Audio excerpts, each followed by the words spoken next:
Okey, Assalamualaikum, selamat pagi. Hari ni kita nak cerita kenapa kita perlu tukar timing belt mengikut mileage ataupun ikut tahun. Okey, ini adalah timing belt. Ini kita ada sebuah Proton Wira MMC.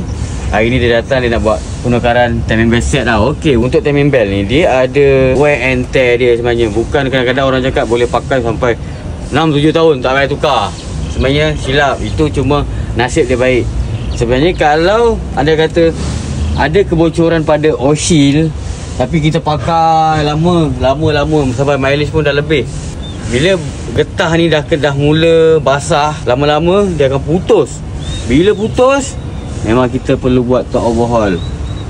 Elok-elok kos rendah, terpaksa jadi kos tinggi. Sebab apa? Kita perlu buat top overhaul. Jadi itulah pentingnya kita buat penukaran timing belt ikut mileage ataupun ikut tahun dia.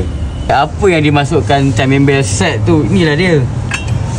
Water pump dia, walaupun kita nampak baru kan, baru dia punya blade dalam pun masih okey, tapi kita memang kalau buat timing belt, kita wajib tukar sekali water pump, oil seal dan juga outside belt. Sebab apa? Musim-musim nak raya ni, kalau boleh perjalanan tu tak nak ada masalah. Jadi lagi satu kat package kita ni, Dieselan Auto ni, kalau buat timing belt kita akan tukar sekali belting untuk bahagian luar. Jadi itulah pentingnya bila buat penukaran timing belt, tukar part-part yang saya tunjuk ni. Dah tukar, wajib lah pakai coolant. Macam di sini kita menggunakan coolant Nissan lah, yang pasti original lah. Yang kereta ni pun kita tengok bahagian pipe water pump ni memang dah mula mengarat. Tengok ni kearat, yang sini pun karat. Jadi dia kata tengokkan sekali pipe-pipe air mana tahu ada bocor ke, dah mula mengarat ke, dia cakap tukar sekali. Sebab tu kita tengok sekali, memang pipe water pump ni memang dah teruk lah condition dia. Jadi kita pun cakap memang wajib tukar lah. Takut nanti bila jalan jauh dia bocor sini lah, bocor sana lah, leceh. Sebab apa? Bila buat sistem air ni kita full checking habis.